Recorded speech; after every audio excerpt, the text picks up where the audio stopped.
Nima uchun temperatura chiqmasa ham tomonda og'riq bo'ladi yoki tomonda yot jism his tuyg'usi vujudga keladi. Nima uchun? Buni qanaqa bartaraf qilish mumkin? Mana shu ayrim holatlarda inson aytadiki, menda deydi, bolamda surunkali tanzidit bor deydi. Bolamda doim tomoq og'rib turadi.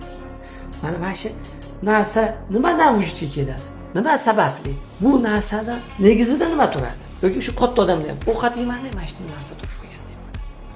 Bu e'tibor beradigan narsalardan bittasi, qaraydigan narsalardan bittasi o'sha burun yondosh bo'shliqlardagi yallig'lanishi, surunkali yallig'lanishi, tishlardagi bo'layotgan holatlarda katta odamlarda, yosh bolalarda esa noto'g'ri ovqatlanish. Eng birinchi o'rinda noto'g'ri bolani ovqatlantirish. Shirinliklar berish, soklar berish, har xil soklarni berish yoki hozirgi kunda har xil ichimliklar, gazli, rangli ichimliklar. Men otini ta'kidlab o'tirmayman. Chunki o'sha gazli ichimlik qanaqa ichimliklarimizni nazarda tutayotganimizni siz o'zingiz hammanglar bilib turibsiz. Ichida kofeini bor, shakarli ichimliklar hammasi.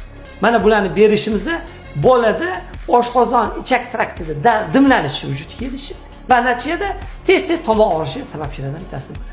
Mana shu narsani sizlar hurmatli ota-onalar o'zingizlarni bolanglarni taomnomasida olib tashlasangiz 50% kafolatlangan holatda bolalarni tomoq og'rishini biz bartaraf qilgan bo'lishimiz mumkin bo'ladi. Sog' bo'linglar, salomat bo'linglar, shu narsaga e'tibor berasiz.